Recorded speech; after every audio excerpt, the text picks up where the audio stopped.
Hello विद्यार्थियों, कैसे हैं आप सभी लोग। और करंट अफेयर्स की क्लासेस जो कि मैं पर डे आप लोगों के लिए लेकर आ रहा हूं, जो कि एक स्पेशल क्लास के रूप में आप लोगों के लिए चल रही है। क्या आप लोगों को पसंद आ रही है? अगर है तो आप ज़रूर कमेंट्स करें। साथ ही मैंने जनवरी का भी करंट अफेयर्स जो है वो यूट्यूब पर आप लोगों के लिए अवेलेबल करा दिया है। अगर जो भी कॉम्पिटिटिव एग्ज़ाम की आप प्रिपरेशन कर रहे हैं तो जनवरी का करंट अफेयर्स भी आप लोग उड़ान एकेडमी के यूट्यूब चैनल पर देख सकते हैं। ऐसे ही करके मैं फरवरी, मार्च, अप्रैल, मई, जून इन सभी का मंथली वाइज करंट अफेयर्स इसी महीने ला दूंगा।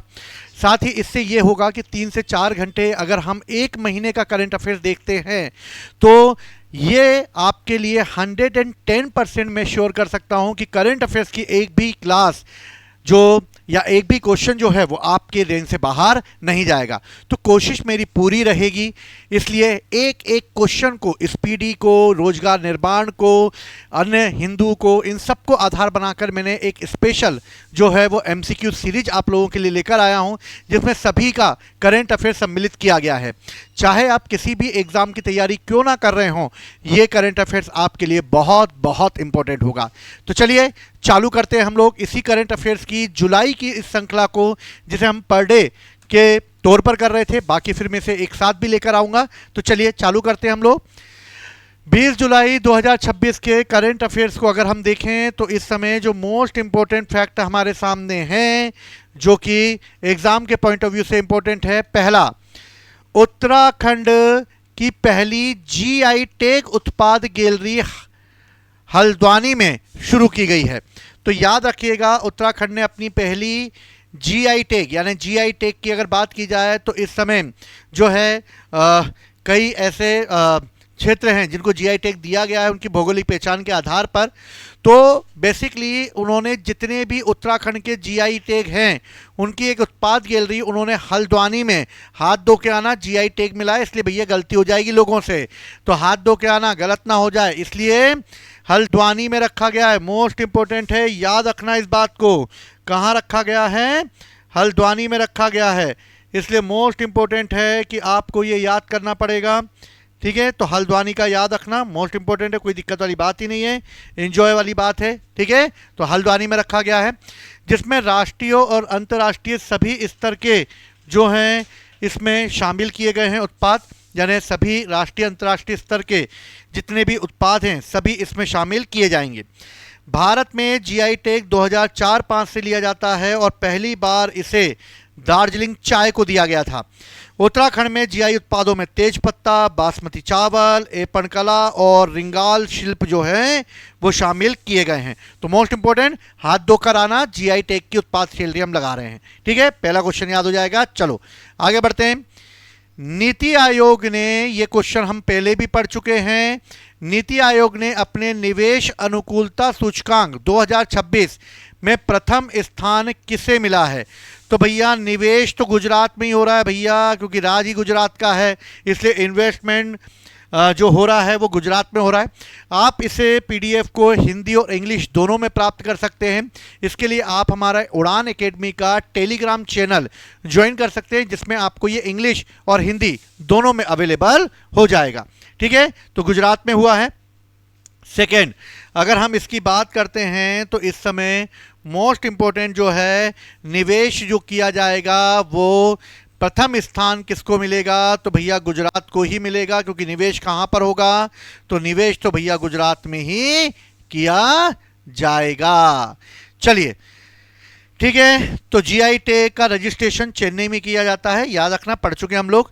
नीति आयोग का गठन 1 जनवरी 2015 को किया गया था, अध्यक्ष प्रधानमंत्री, और अभी वी आर सुब्रमण्यम इसके सीईओ हैं। चलिए, भारत की पहली शहरी नाइट सफारी, नाइट में सफारी होगी, और नाइट में भैया उत्तर प्रदेश में नहीं घूमना है क्या?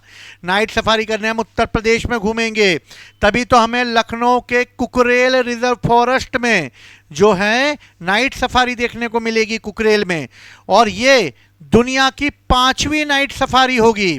तो याद रखना, दुनिया की night safari, white safari Rewa में होती है, ये नाइट सफारी है, और नाइट सफारी जो है वो 5वीं है, और ये सिंगापुर, थाईलैंड, चाइना, इंडोनेशिया सब जो हैं वो साउथ ईस्टर्न, जो भी साउथ के जो ईस्ट में जितने भी साउथ ईस्टर्न कंट्रियां हैं उनमें है, चाइना भी है, थाईलैंड भी है, सिंगापुर भी है, इंडोनेशिया है, सभी नाइट सफारी करेंगे, टेंशन मत लो।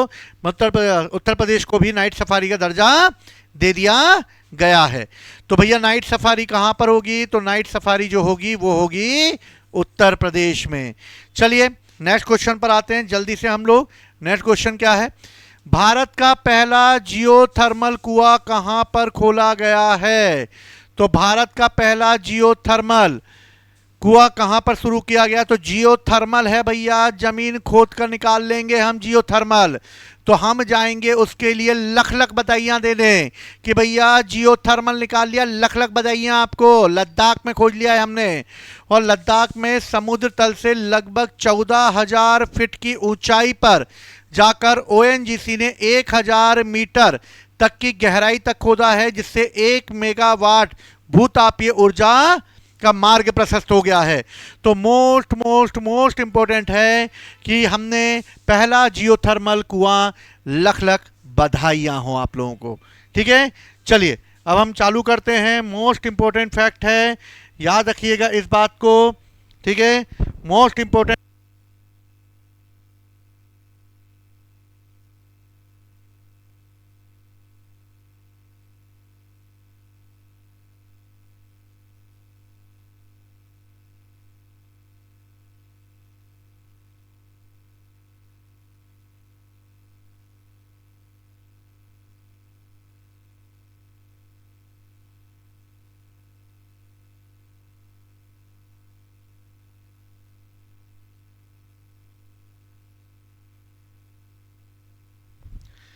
चलो ठीक है, तो वन्यजीव पे अगला क्वेश्चन आते हैं हम लोग।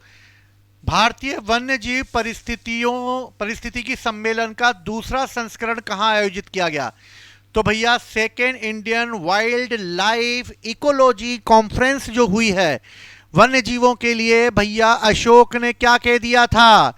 अशोक ने कहा था कि भैया मेरे राज्य में अब कोई भी पशु हत्या नहीं की जाएगी। पशु हत्या पर बैन लगा दिया था उसने। सम्राट अशोक के बारे में पढ़ा है ना हिस्ट्री में। तो अशोक विश्वविद्यालय में सोनीपत में हरियाणा में किया गया है वन्य जीव परिस्थितिकी सम्मेलन का दूसरा।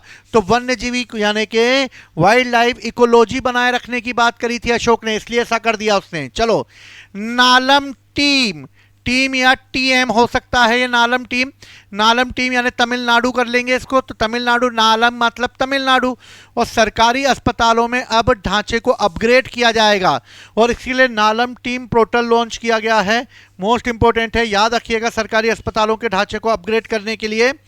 ठीक है, तो याद रखना मोस्ट इंपॉर्टेंट है ये, कई बार एग्जाम में पूछा जा सकता है, इसलिए मैंने आपको बोला है कि एक भी क्वेश्चन बाहर नहीं जाएगा। हम फालतू की चीजें ना पढ़ते हुए सिर्फ उन चीजों पर पढ़ेंगे। समय बहुत कम रहता है, इसलिए हम तुरंत जो है वो करंट अफेयर्स खत्म करने की बात जो है आप लोगों से मैंने की थी कि जल्दी से जल्दी करंट अफेयर्स हम याद करेंगे, जिससे कि आपका पूरा करंट अफेयर्स याद हो जाए आपको। चलिए, आईसीसी ने अपना 111वें नंबर का सदस्य के रूप में किसे देश को शामिल किया है? तो 111वें नंबर पर आएगा, मरता क्या ना करता, 111 पे आ गया है वो, तो वो है मॉरिशस। मरता क्या ना करता आईसीसी में 111 में आ गया है वो। ठीक है, तो याद रखना पोर्ट लुइस उसकी कैपिटल है। सर गेरफील्ड सोबर्स यानी कि ये वेस्ट इंडीज के खिलाड़ी थे, गैरी सोबर्स, और इनका संबंध जो है वो क्रिकेट से रहा है। सब बच्चों को पता होगा, अधिकांशतः जो नहीं पता है बच्चों को, अधिकांश जो अभी तैयारी कर रहे हैं वो पुराने इन खिलाड़ियों को नहीं जानते हैं। पर हरफल मौला खिलाड़ी हुआ करते थे पहले, जिन्हें गैरी सोबर्स के नाम से जाना जाता था। इनका अभी निधन हो गया है गैरी सोबर्स का। और गैरी सोबर्स की ये उपलब्धि है कि वेस्ट इंडीज के महान ऑलराउंडर थे, जिन्होंने टेस्ट में 365 रन की एक पारी खेली थी। बाद में इस पारी को ब्रायन लारा तोड़ेंगे 400 रन बनाकर, लेकिन 365 की रन की पारी खेली, जो उस समय की सबसे बड़ी पारी होती थी। साथ ही 1968 में एक ओवर में भैया छक्के लगा दिए थे उन्होंने 6, और ऐसा करने वाले प्रथम श्रेणी के क्रिकेटर थे। अब आप पूछेंगे वो तो युवराज सिंह ने लगाए थे, युवराज सिंह ने लगाए थे, वो T20 मैच में लगाए थे, इन्होंने लगाए थे प्रथम श्रेणी क्रिकेट में। तो 6 छक्के लगाने वाले खिलाड़ी थे गैरी सोबर्स। मोस्ट इंपोर्टेंट है, ये याद रखना इनके बारे में। चलिए, आईसीसी रिव्यू गवर्नमेंट कमेटी के अध्यक्ष भैया गवर्नमेंट को कौन रिव्यू देगा? तो देवजीत सेकिया को नियुक्त किया गया है आईसीसी में रिव्यू देने के लिए, कि अब देवता ही आएंगे और वही रिव्यू देकर जाएंगे कि भैया किन को रखना है किन को नहीं रखना है। और इस तरह देवजीत सेकिया को रखा गया है रिव्यू देने के लिए। चलिए, पुरस्कार सम्मान की बात आते हैं। 72 राष्ट्रीय फिल्म पुरस्कार जो है घोषणा कर दी गई है। ये क्वेश्चन पूछा जाएगा, तो याद रखिए पुरस्कार सम्मान की अगर बात की जाए तो किसको दिया गया? तो 72 राष्ट्रीय फिल्म पुरस्कार, कार्तिक आर्यन के साथ सर्वश्रेष्ठ अभिनेता का पुरस्कार किसे मिला है? तो 2 लोगों को मिला है। एक है ममूटी, यानी ममूटी को मिला है, आपने देखा ही होगा इनका चेहरा। तो मलयालम सुपरस्टार ममूटी को ब्रह्मयुगम के लिए और कार्तिक आर्यन को उनकी फिल्म चंदू चैंपियन के लिए राष्ट्रीय फिल्म पुरस्कार मिला, जो 1954 से दिया जा रहा है। तो मोस्ट इंपोर्टेंट है चंदू चैंपियन के कार्तिक आर्यन, और ममूटी को मिला है मुख्य रूप से ब्रह्मयुगम के लिए दिया गया है। लेस्टर पेल्टिटी नामक एक नई स्पाइंडिंग डेमसेल फ्लाई प्रजाति की एक नई प्रजाति खोजी गई है। यह प्रजाति पेल्टिटी है, टीटी यानी टिड्डा यानी खोजा गया है, और यह भैया बहुत ही केरल में खोला गया है। तो जियोलॉजिकल सर्वे ऑफ इंडिया के वैज्ञानिक डॉक्टर मोहम्मद जाफर पलोट के सम्मान में इसका नाम पेल्टिटी रखा गया है। तो पेल्टिटी रखा गया जाफर पलोट के नाम पर। इसमें शुष्क मौसम में पाया जाता है, भूरे रंग का है, मानसून में यह रंग नीला कर लेता है, और आवास के रूप में ये लेटराइट की छोटी पहाड़ियों पर रहता है। और भारत के 8 जैव विविधता हॉटस्पॉट में इसे शामिल किया गया है। तो लेस्टर पेल्टिटी शामिल कर लिया गया है। मोस्ट इंपोर्टेंट याद रखना ये, ठीक है ना? भूरे रंग का होता है लेकिन मानसून में ये रंग नीला कर लेता है। ये देखो रंग नीला कर लिया मानसून के समय उसने, ठीक है? तो याद रखना, मोस्ट इंपोर्टेंट है। क्वेश्चन को एक भी क्वेश्चन नहीं होना चाहिए हमसे दूर, इसलिए हम सभी तरीके से इसको कवर करेंगे। चलिए नेक्स्ट आगे बढ़ते हैं हम लोग, नेक्स्ट क्वेश्चन पर आते हैं।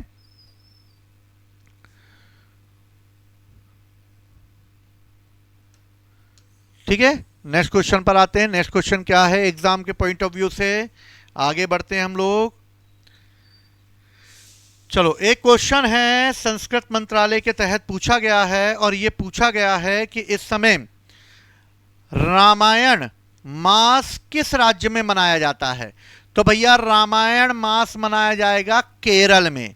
तो केरल के लोग जो हैं मलयालम कैलेंडर के अंतिम महीने को कार्किडिकम यानी मध्य जुलाई और मध्य अगस्त के बीच घरों और मंदिरों में रामायण का पाठ करते हैं। और आध्यात्मक रामायण पे तुवंतु रामानुजम एरागुनम जो है मलयालम साहित्य के जनक माने जाते हैं रामानुजम को। और इस तरीके से मोस्ट इंपोर्टेंट है, रामायण मास का आयोजन जो किया जाता है वो किया जाता है केरल राज्य में। विश्व शतरंज दिवस कब मनाया जाता है? शतरंज का गेम होगा तो 20 जुलाई को होगा शतरंज का गेम। और फीडे जो स्थापित किया गया था वो 1924 में 20 जुलाई को इसलिए मनाया जाता है। भारत के पहले ग्रैंड मास्टर विश्वनाथ आनंद हैं, और 87 में, अब तो 99 के भी बन चुके हैं, 100 बनने वाला है ग्रेट स्लैम। तो याद रखना मोस्ट इंपोर्टेंट है ये, है ना? फीडे का जो मुख्यालय है वो लॉजेन स्विट्जरलैंड में है। तो मोस्ट इंपोर्टेंट है, आप उड़ान एकेडमी इंदुपुरी भोपाल में चाहें तो आप आकर ऑफलाइन बैचेस हमारे देख सकते हैं। आप उड़ान एकेडमी का जो ऐप है, उड़ान एकेडमी का जो उड़ान शिक्षा ऐप है, इसे भी आप डाउनलोड कर सकते हैं। लेकिन अभी हम जो हैं वो आपके लिए एक लेटेस्ट ऑनलाइन नए सिलेबस पर अकॉर्डिंग जो है वो कोर्स लेकर आ रहे हैं, जिससे कि आपकी तैयारी को और बेहतर मार्गदर्शन दिया जा सके। और MCQ सीरीज जो चल रही है हमारी वो भी आप लोगों के लिए काम आ सके। चलिए चालू करते हैं हम लोग मध्य प्रदेश से रिलेटेड चीज़ों को, और भी मैं करंट अफेयर्स बनाऊंगा जल्दी। चलिए एक बार हम क्विक रिवीजन कर लें इसका, फटाफट क्विक रिवीजन हो जाएगा। चलिए, सबसे पहले हम लोग उत्तराखंड में जीआई टैग के हाथ धो के आ जाना भैया, हल्द्वानी में लगेगी। नीति आयोग का सबसे निवेशकर्ता गुजरात हो गया है। नाइट सफारी जो है वो कहां पर चलेगी? उत्तर प्रदेश के लखनऊ के कुकरेल में चलेगी। सबसे बड़ा जियोथर्मल कुआं लद्दाख में खोला गया है। भारतीय वन्यजीवी परिस्थितिकी सम्मेलन कहां होगा? अशोका विश्वविद्यालय में होगा। नालमटी स्वास्थ्य सेवाओं के लिए तमिलनाडु में। आईसीसी ने 111वां मेंबर जो है वो शामिल कर लिया मॉरिशस में। गैरी सोबर्स की मृत्यु हो गई है, ऑलराउंडर थे, आईसीसी रिव्यू के वो हैं। देव जी सोकिया हैं। 72वां राष्ट्रीय फिल्म पुरस्कार कार्तिक आर्यन और ममूटी को मिला है। ठीक है। लेटेस्ट पेल्टिटी एक नई प्रजाति खोली गई है केरल में। रामायण मास जो है केरल में मनाया जाएगा जुलाई और अगस्त के महीने में। ठीक है। शतरंज के लिए 20 जुलाई का जो है निर्धारित किया गया है। ठीक है। तो आपको आशा करता हूं कि ये चीज़ें समझ में आई होंगी। मोस्ट इंपॉर्टेंट है।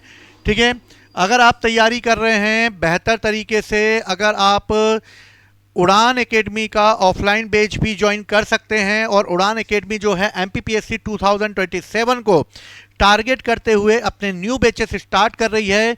तो मार्केट की भीड़ से हटकर अगर आप सही क्वालिटी चाहते हैं और तैयारी को एक बेहतर दिशा देना चाहते हैं तो आप उड़ान एकेडमी ज्वाइन कर सकते हैं, जो अपनी ऑफलाइन और ऑनलाइन मोड पर भी अब जल्दी ही क्लास लेकर आने वाला है।